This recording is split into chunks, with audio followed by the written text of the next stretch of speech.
quickly. Lisa Portelli. Lisa is the program director of the Winter Park Health Foundation and an adjunct professor at UCF. Michael Frumkin, my good friend, is the dean of the College of Health and Public Administration at the University of Central Florida. Sonny Peronell, is that right, Sonny? Yep, Did I say that right? Okay. Sonny's a student at UCF in the second year of the planning school, and we're looking forward to his comments tonight. And finally, Ken Peach is the executive director of the Health Council of Central Florida, and really appreciate you joining us tonight, Ken. I'm not going to go over all of your educational credentials. They're obviously many, and you're all well qualified to be here and talk on this subject. What I wanted to see is, Lisa, if we can sort of start with you, and if I've got my notes here. How does Dr. Jackson's facts and his observations correlate with the experience that you've had here in Central Florida, and specifically some of the work that the Health Foundation did in the city of Eatonville? Interesting. Yeah.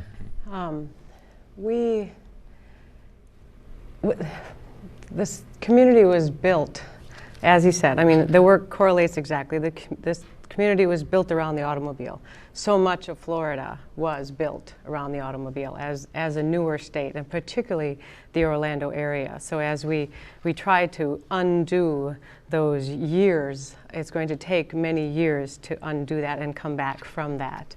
And the health effects that have followed, we've absolutely seen those effects follow that. Tell the second part of it again, I'm sorry.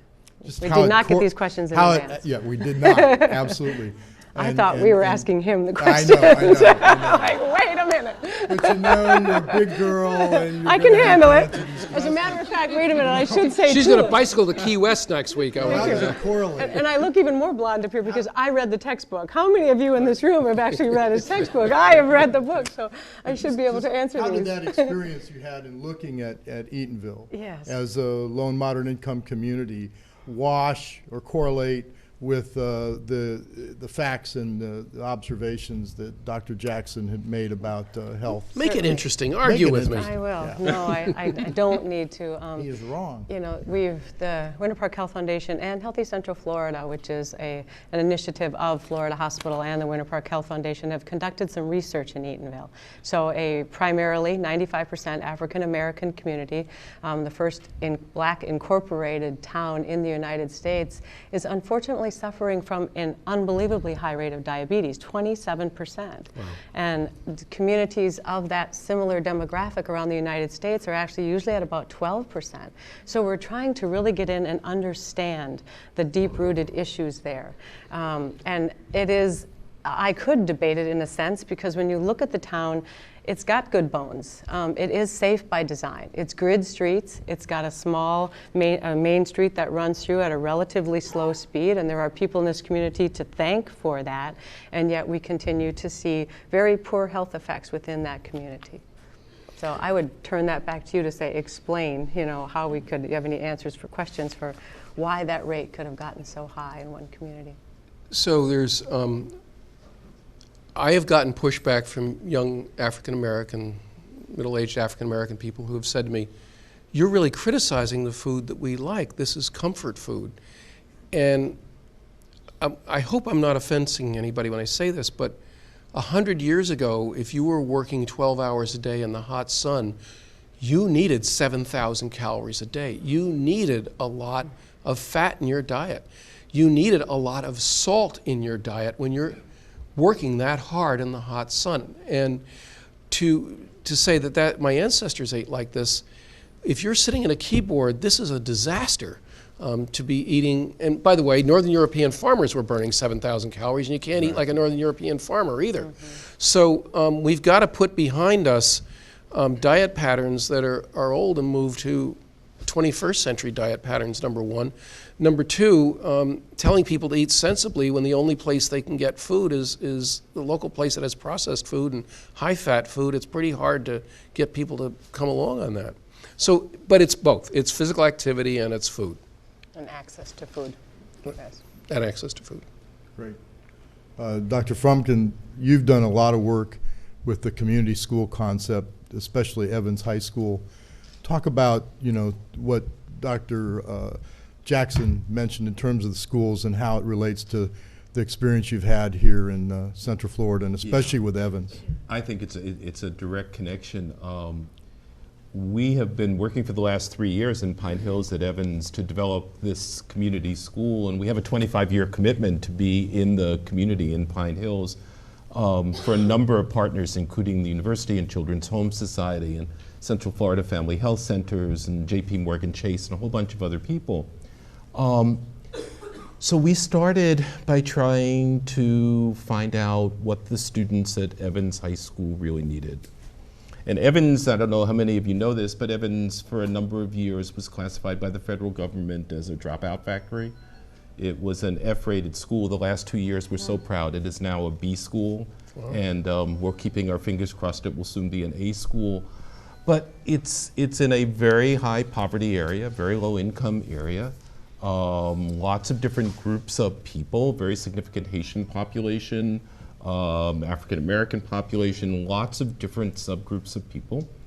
And so we were sitting and talking to students because we were really trying to find out, where do we start? How do we start to help?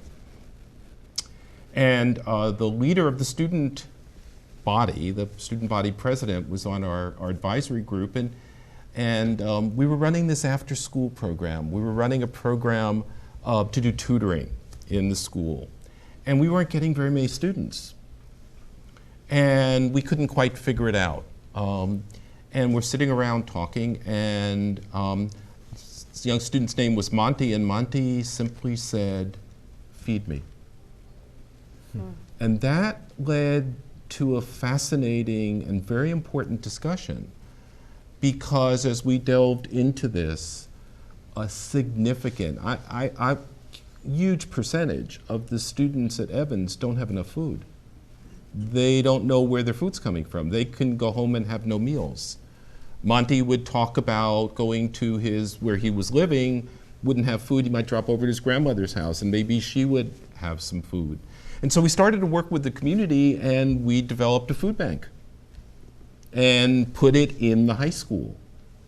And that made an enormous difference. We started to do meals after school with the tutoring, and we tripled the number of students in a flash who suddenly thought tutoring was important. And that starts to get to the issue that I'd like to ask Dr. Jackson. A lot of the work I've seen done on healthy communities tends to focus, maybe with the exception of Eatonville, and we've just talked about that, but tends to focus on more high-income communities. And you showed some of them up on slides. Our challenge is, how do you take a low-income community where people may not have the next meal, where there are a slew of other issues they have to overcome on a daily basis, and how do you start approaching integrating improved health into that whole range of needs that sit there? So the California Endowment, which is a conversion corporation or foundation, decided they were going to focus on the 15 most challenged communities in California. One of them is called Richmond, California, very industrial, about 50% African American. I was on the advisory group. We went to meetings, and it was the same thing. We were arriving from different planets. We barely understood each other at the beginning. The planning commissioner, the community would say, "We want this, this, and this." The planning commissioner would say, "No, no, no, you can't have that for these reasons." The police chief would say, "No, no, no, you can't have." The parks chief would say, "I'm not putting any more money in there." The people just rip it apart. And it was a very contentious meeting for the first couple of times. And then over time, you had to keep meeting. You just had to keep meeting and listening. And finally, planning, well, we can fix that issue. And the police department, all right, we'll have an officer going by every half hour, and we'll make sure there aren't junkies hanging in the park. Things that you would think I would know this, but I didn't. It turned out that one of the reasons people weren't going into these parks was a lot of people kept vicious dogs because they were worried about security. And so getting the dog pound to really begin and the police to police leash laws and collecting strays, you wouldn't think that would be the first thing for a healthy community, but it's what the community wanted. And they also wanted, this is in the park, there was some exercise equipment that had been donated. And it was really nice equipment. They said to the mothers, why aren't you using it?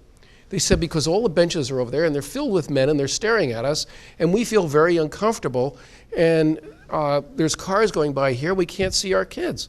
So where should we put the exercise equipment? They said, move it over here, turn the benches this way, and we want to have a sight line. If a police officer's going by, they can see what's going on.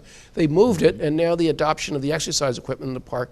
So the long-range comment I want to make here, I'm sorry it's long-winded, but there's a lot of wisdom in the community. The first step is to listen to people. Absolutely. As Monty gave you the right advice. Yeah. That's great. Sony, have you got a question for Dr. Jackson? Yeah, question in a couple comments. First, I want to thank Dr. Jackson for coming and speaking. Also want to give a special thank you to all the professors in the Urban Regional Planning Program for mentoring me and helping me out, and also the student organization, Urban Nights. Everybody's here been a great support. And I also want to thank Dr. Feldheim for dinner. I thank you for that tonight as well. That was pretty good. You may be getting the... And I'll keep a quick question. Everything here hits at home. The obesity, I myself used to be very fat, over 300 pounds or whatnot. But as far as you were saying before with the doctors, how they wouldn't give much direction, how they would just medicate. So, and I understand that a doctor's job is to medicate, the MD. So do you think doctors should take more of a holistic approach, possibly a naturopathic approach? I would say physical activity and being with other people and smiling more and eating healthy food and lower on the food chain would be a very good naturopathic approach. And what we found in Martin Luther King School in Berkeley, they put in a school garden, and many of these children have never grown their own food. It was largely African-American school. Many of them didn't know how to prepare food. The grandparents ended up being very involved with both the gardening but then the food preparation, because the parents were either stressed or working. They couldn't be there. And the grandparents, it was a wonderful bonding experience. And I remember at one point somebody came in and went, you got that 8-year-old with that great big knife cutting the carrots. Yeah. And sooner or later, kids have to be involved.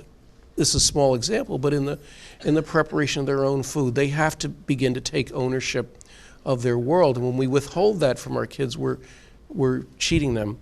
I do think that every doctor ought to be spending a half hour a week involved in some larger issue, whether it's going to the Planning Commission and saying, you know, none of my patients can walk anywhere. My patients don't have a place to get some food. There's 3 vacant lots. Why isn't there a garden out there? So, and they don't have to spend 40 hours at it, but it'd be good if they really, we all need some social impact of what we do rather than just the personal one. Because the doctor are as depressed as everybody else, and the route to happiness is to be with other people and helping them out. Sony, I have one more comment. Yes, sir. Even though you want to be a planner, I want you to be mayor, so you think about it. Okay. It's great. Ken, a question for Dr. Jackson. I'm the former chair of the Orange County Commission on Aging, and one of the issues that we had was looking at the socialization in that population and the importance of that. We're very fortunate that we have communities like Baldwin Park, Harmony, Avalon Park, communities designed from the ground up basically to provide a new urbanism, an active, pedestrian first type of community. But unfortunately, we have so many suburbs where what we're worried about is as individuals age and can no longer drive, we're isolating them and creating a socialization issue. What are you seeing around the country as ways to adapt suburban communities so that they're more livable for individuals as they age? I'm going to defer to, partly it's the pediatrician in me, I haven't thought this one through. There have been big debates in California about when we take people's driving privileges away. And I think in some ways if there were plenty of other safe options, if there was a pleasant trolley car, if there was another way for people to meet their life needs, they wouldn't be getting in the car. They kind of know that they shouldn't be driving a lot of time, but everybody hates to lose their autonomy. And by the way, I'm not making this up, with older men, when they lose their driver's privileges, I'm told you have to watch out for suicide issues because it's a very fragile time, that loss of autonomy. So that's number one. Where I live, I remember talking to one older person that moved to one of these communities, and she showed back up in our community a couple of years later. I said, gee, how'd it work out? She goes, I didn't want to live in a place where I was more likely to see a hearse than a baby carriage. And so, you know, people ought to live where it makes them happy. But from an economic standpoint, rich people need poor people. Everybody knows that. But poor people need wealthier people in their communities because the services get better, the police services, the garbage services, and others. Diversity is in the fabric and texture of America. And when we marginalize poor people to one community, when we marginalize older people, when we put a gulag out there of just people of one kind, people get unhappy.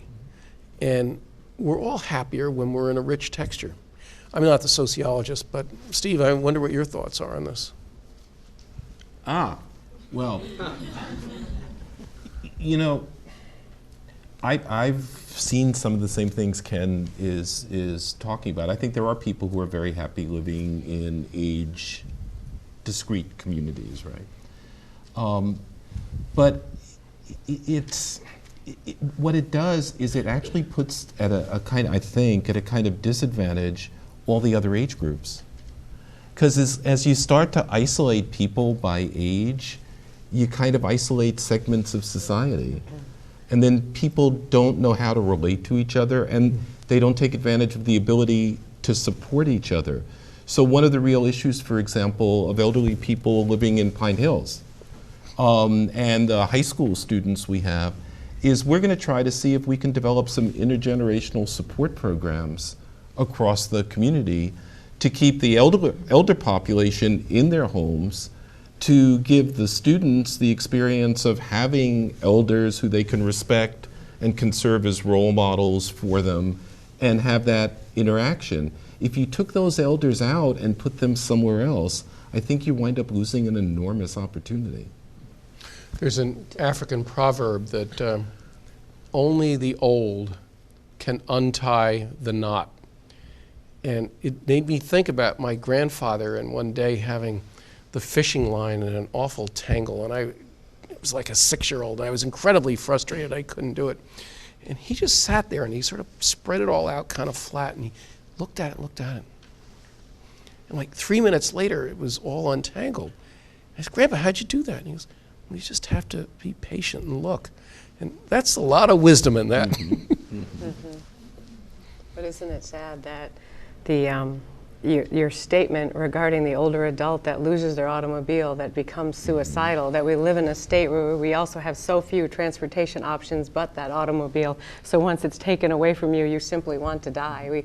We need to create some options so people Absolutely. can move around. So, Lisa, you got mad at me because I didn't allow you to ask a question. I So have keep two great going. questions. You know, have you got a question, a burning question you want to ask Dr. Jackson? I think a lot of people in our community, and even a few that I see in this audience, have this question.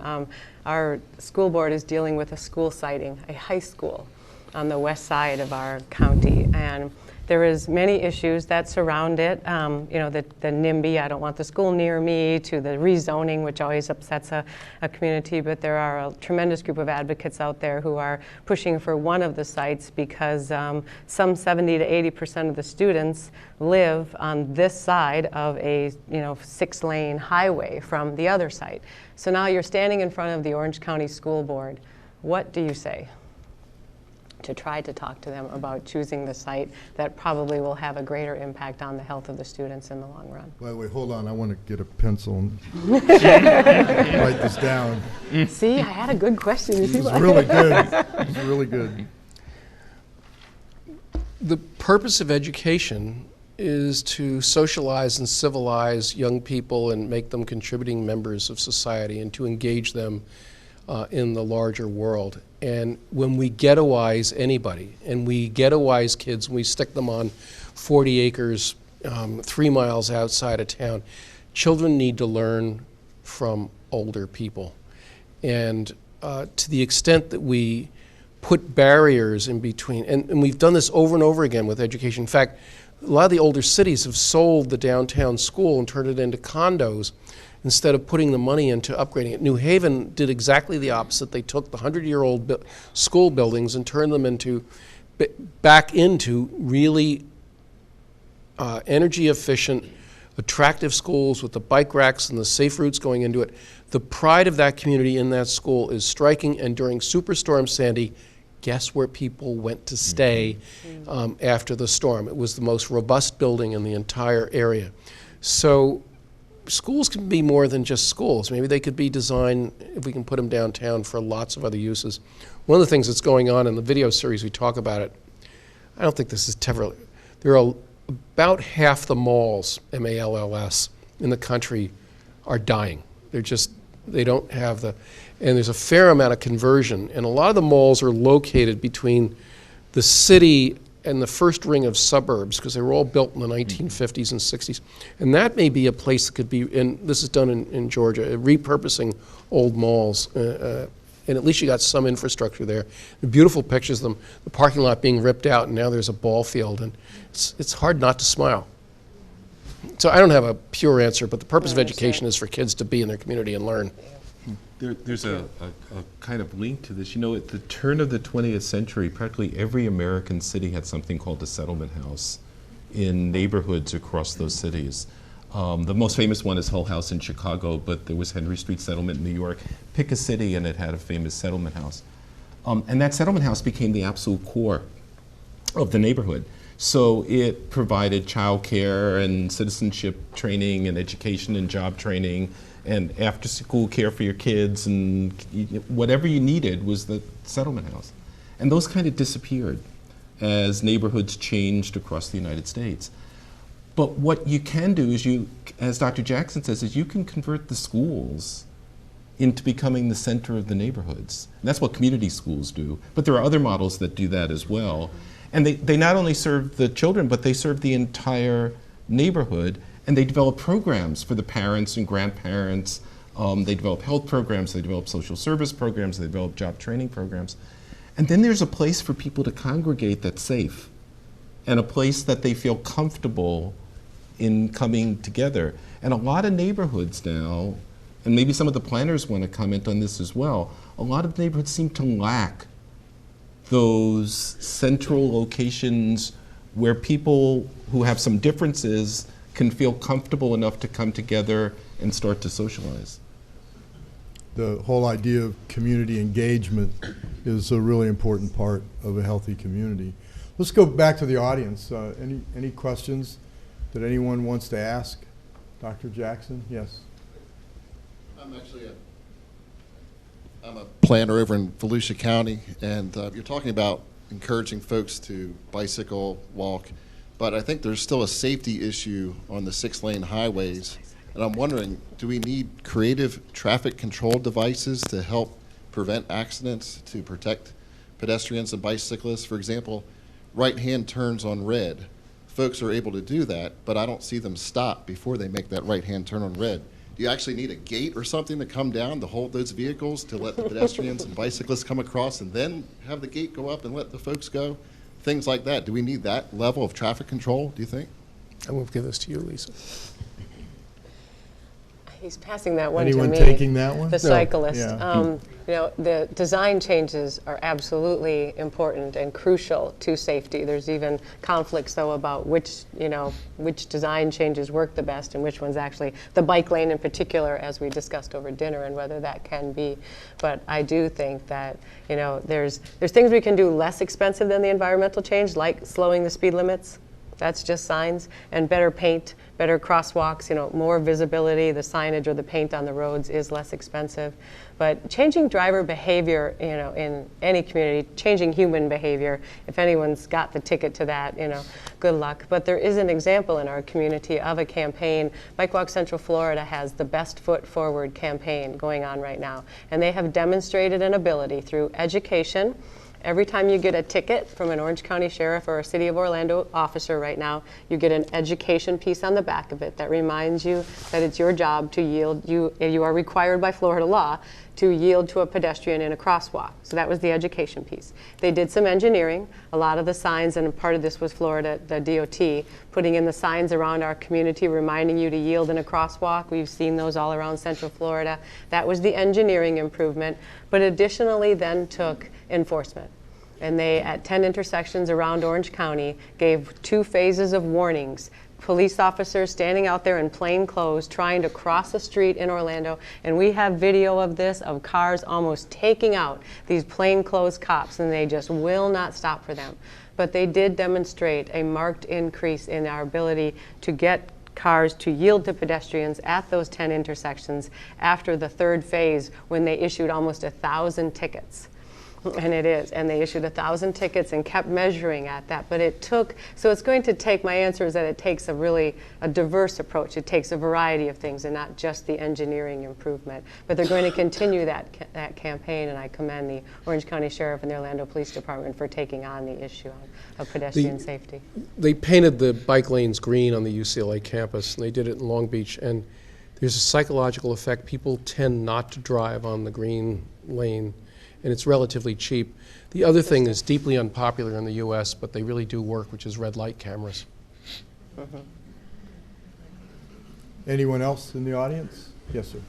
One of the things you talk about is these healthy communities, and urbanization kind of plays into that. Where in places like Central Florida, we're seeing, you talk about urbanization in these healthy communities, where in places like Central Florida, we're seeing the home builders go to West Orange County, Osceola County, where they can buy land for dirt cheap. They can develop houses, give you decent sized yards for, price per pound, just a great deal for new people coming to the area. So they're picking those houses, they're picking those communities. They're just houses plopped down, these subdivisions that don't create any sort of place, don't create any sort of healthy community other than nice new houses with the nice new Publix next door. How do you incentivize people to realize that, maybe moving into a more dense place, you get less as far as ownership, but maybe more as far as health and community? And how do we incentivize the home builders and the developers to see that when, if you look at something downtown, the price per square foot's incredibly high relative to out, in the middle of nowhere, you can buy a couple hundred acres.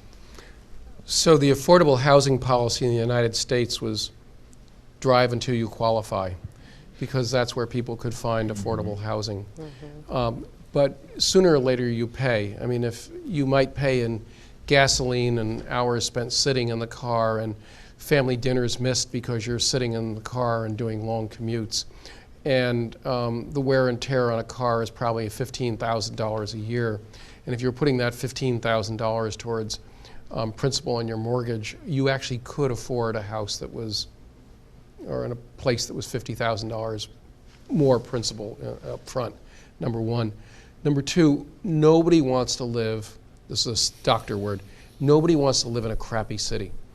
And what I mean by that is if you build urban spaces that people want to be in with good sight lines, good safety, good policing, kept clean, good services, not too noisy, well-insulated buildings with good quality windows so you're not getting a lot of sound penetration.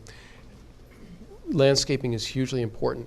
People want to live in urban areas. And I didn't say this, but somebody asserted one time the biggest reason why kids now, young adults, want to live in urban areas was the TV shows like Friends, that they see the urban areas as being cool rather than being lonely out in the distant suburbs as where they want to grow up. So, ultimately people go where they want to go, and what makes us happy in large part is being around people that love us and care for us. So we're all making those trade-offs.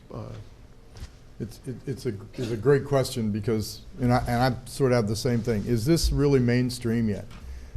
Because the real estate community makes decisions that, while they want to build good projects and good products and so forth, it's pretty bottom line.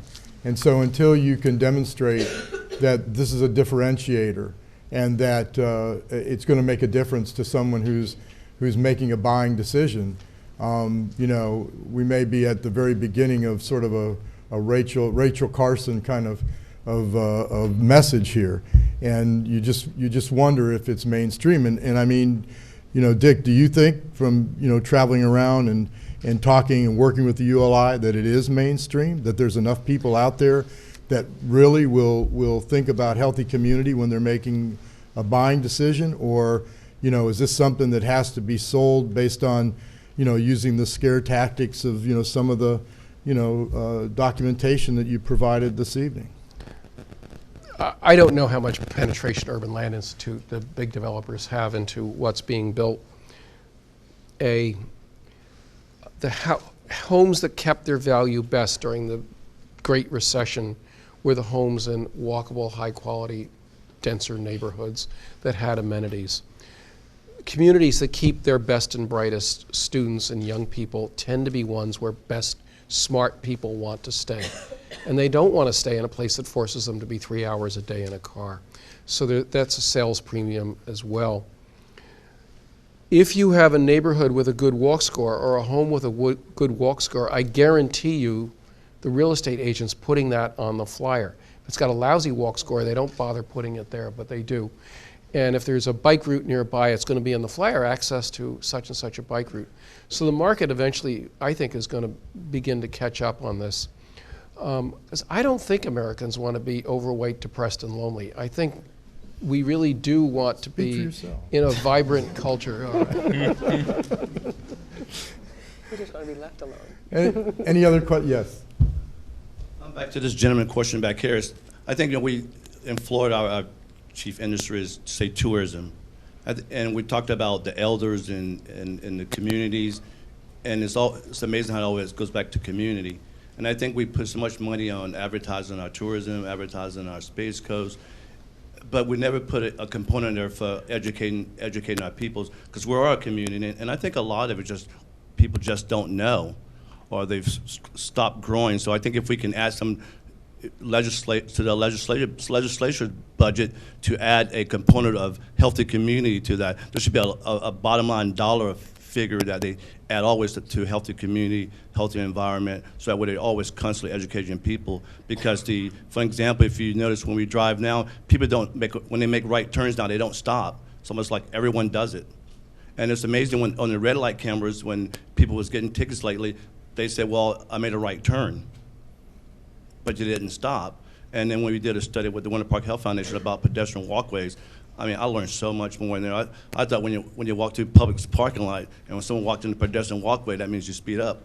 And that was my right of way, you know. But that's what it's about, education. I think we should add some dollars to healthy communities. Great point. Anybody want to comment on that? Yes. I want to make a comment. I have a question. Mayor Blumberg, right or wrong, his successor is now putting potato chips and Cokes back in all the machines in City Hall. It's an interesting development in terms of all the political coverage that Blumberg's approach to a healthy city provoked, and now we have a change in administration, and suddenly we're having peanuts and popcorn back inside the vending machines in City Hall. I'm sure you've read about that. I'd like to get your thoughts. I didn't on it. actually read about the peanuts and popcorn, but it is New York. One is a fair number of those changes that were done in the vending machines for city employees, et cetera, were actually done out of Mayor Blumberg's pocket, and I'm not making that up. He did it. And so the city probably wants the revenue since they no longer have a multi-billionaire running the place. Two is when Blumberg came in, and this was his press release, New York City had a expected lifespan 2 years less than the rest of the United States. When he left, it was 4 years longer. Getting rid of smoking and trans fats and really building places that are physically active. And those parks were terrible. At least Bryant Park and a bunch of the others were places people didn't go. And you can't walk around New York without smiling now. It's pretty effective, the changes that he's put in place. I think it's crazy to tell people they can't buy a 2-liter soda. If they want a 2-liter soda, they could buy it. But I sure think it's crazy when fructose rots your liver that we don't tax it. We tax other things that, like alcohol and tobacco that are bad for us. We ought to be taxing that. It's not enough to really do anybody. You know, if you can afford $1.25 for a Coke, you can afford $1.35 for a Coke, and that extra 10 cents ought to go to protecting our kids and red light cameras and healthier neighborhoods and school gardens and walk to school programs and downtown schools. But it ought to go to kids and not stomach stapling surgery. Great point. So we've got time for maybe 2 more questions. So is anybody on the panel who probably thought through some questions, got, one they'd like to ask before we close this off? Yeah, Ken. We're fortunate in this community to have a community dashboard. It's online, and it looks at 100 indicators of health determinants in Central Florida. The problem is when the Health Council was trying to put that together and we had to fund it, we had a very difficult time. If the hospitals, the public health departments, anybody with health in their name came to the table immediately. We never got any support from the school systems. We didn't get it from the economic development, the chambers of commerce. They didn't have health in their name, therefore they viewed it as not their problem. Is that, I assume that's typical in this country. How do we get past that? How do we get other segments of the environment we're in, business and education and so forth, to understand that they are major determinants in our health in addition to how we build our communities? Lexicon's really important. I've begun to avoid the term health, and I talk about well-being and happiness more, because a lot of people say, young people here, I'm not worried about my health, but you're very worried about your happiness and how good you feel all the time. So sometimes we have to reframe that, number one. The Chamber of Commerce, believe me, is very worried about a smart, educated, active workforce. They're very worried about people showing up. They're worried about their medical care costs. And so you don't have to scratch very deep before they go, oh, I do care about that. And we were talking about this earlier. What's the biggest cost, personnel cost in a hospital? It's the nurses. And one of the biggest personnel costs for the nurses, doctors are paid separately, the biggest personnel cost for nurses is recruitment of new nurses. Mm-hmm. A lot of money goes into this. And so hospitals have begun to build high-quality neighborhoods and places for nurses to live nearby, because it is so expensive to replace nurses that they lose. It's just smarter to create really good neighborhoods. So they, in the beginning, might not think of housing in neighborhoods as the hospital business, but very quickly it becomes it. Houston, they have a light rail now in Houston going through as well. Turns out that the light rail was one of the biggest assets for recruitment and retention of service staff in those hospitals, because who wants to drive a car after a long shift if all you need to do is get on a trolley car and go 6 stops and walk 3 blocks in your home? And so more and more I think these amenities that people think are tangential are really important for the recruitment of staff. I wanted to point out, Dr. Jackson, that for those of you who may have come in when I arrived tonight in the parking garage, the horn sounded outside and 2 Sunrail trains passed at the train station. Cool. So it was nice to see that during the test runs, we're beginning to see action and activity. And of course, the railroad station here, downtown, also at the Orlando Health Campus. So we're seeing precisely your point, ways to get those employees to the job site as efficiently as possible. I'm going to stay with this for one more second, if I may. I jumped past health impact assessment, and I'm going to just talk about it for 30 seconds. I have read probably 100 environmental impact assessments, 800 pages. You go through 798 pages, they talk about birds, bunnies, and Indian relics. And the last 2 pages are on, there won't be any noise, there won't be any smells, it won't affect human health. And the truth is that health is a lot more than this. Health needs to be in the impact assessment. Sidebar story. In Alaska, and Steve, you worked in Alaska, the tribes did not want the oil companies coming into northern Alaska. Not because necessarily they were afraid of the drilling, they were afraid of the cultural impact of 100 horny young men arriving and swilling beer and buying processed food all the time, and what it would do to the culture of that particular area. And they've already had challenges with diabetes, and then to completely change the cultural background. We're seeing the same thing with fracking all through North Dakota and Pennsylvania as well. So these social sides end up being easily as powerful and as important as the traditional medical stuff that we're thinking about. So we need to do an impact assessment. Where am I going with this? Transit stops. A good transit stop needs to be surrounded by lots of housing. It needs to be housing for wealthier people. It needs to be housing for affordable housing for poorer people. It needs to be workforce housing. The air quality at that transit hub, the air quality's not going to be as good as it is in the middle of the Everglades. It just is the way it is. But if you weigh the health benefits, more walking, better access to food, less cost for transportation, which I think is a health benefit, against maybe slightly worse air quality, you end up with, yeah, it makes more sense to do the transit-oriented development. Okay, one more from the audience, yeah. Obviously, for a healthy community, you have to accommodate for business, accommodate the business sector. Folks want to make money. I think there's a direct tie-in, and I think you mentioned it within your slides too, how you have to be economically healthy as well, and that ties into quality of food, house you live in, et cetera. From an urban form standpoint, do you find that we've talked through our planning courses about mixed use and sort of having business and residents interspersed throughout the city? But in traveling overseas, I've seen more of a, and not that I've traveled maybe that much, but I'm sure maybe you've seen it before. How do you recommend? Is it nodes or business districts, possibly? Around the periphery of, say, a more residential downtown? Just wanted to kind of throw that out there. In the video series, we visited Elgin, Illinois, and it's a lovely series. Elgin, Illinois was where they made Elgin watches. And in the 50s, the Timexes came in. Elgin went out of business. 5,000 people lost their job.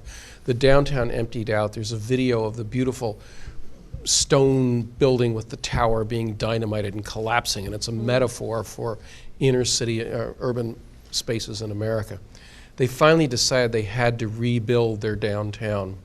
It was on the Fox River, and they cleaned up all the Superfund sites along the river and put walkways and bikeways along the river, and in fact argued, and now Elgin is the nub where the cross-Illinois bicycle route goes through there, and they have places for people to stay on the bike route going across Illinois.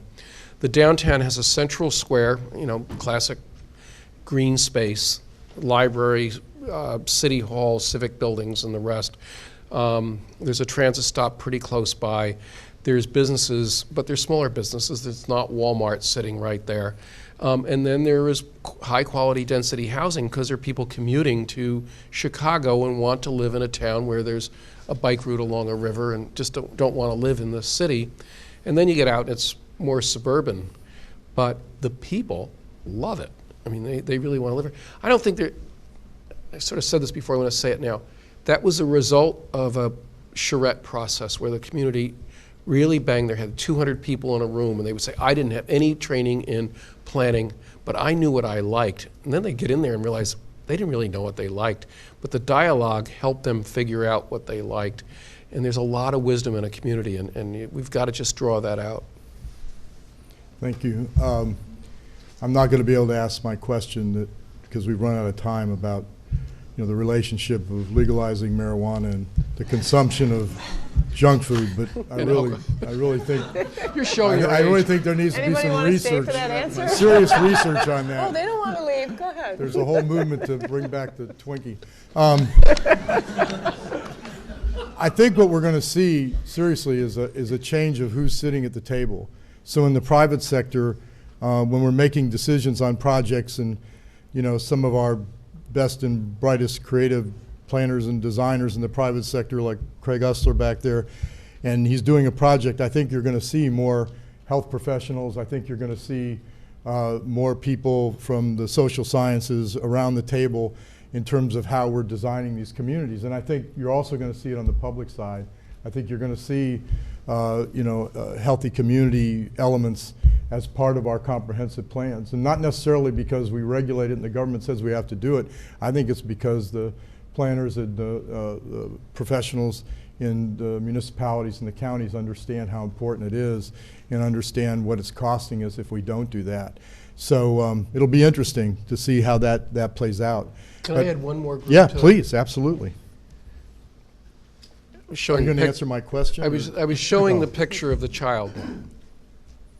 your children and you young people will be the ones that will live with and be harmed by or benefit from the things that we do now. So you gotta show up at these planning meetings, and don't let anybody go, they're there, you don't belong here. You do belong there, because this is the world you're gonna be living in, and a lot of us are gonna be long gone by the time a lot of these changes happen. Challenge to our students, for sure. So let's leave it at that. I want to thank you all for being here. I want to thank the sponsors, thank the panel, and especially thank you, Dick Jackson, for being with us Thank you, tonight, Jim. and look forward to when we can have you back here. Thank you very much.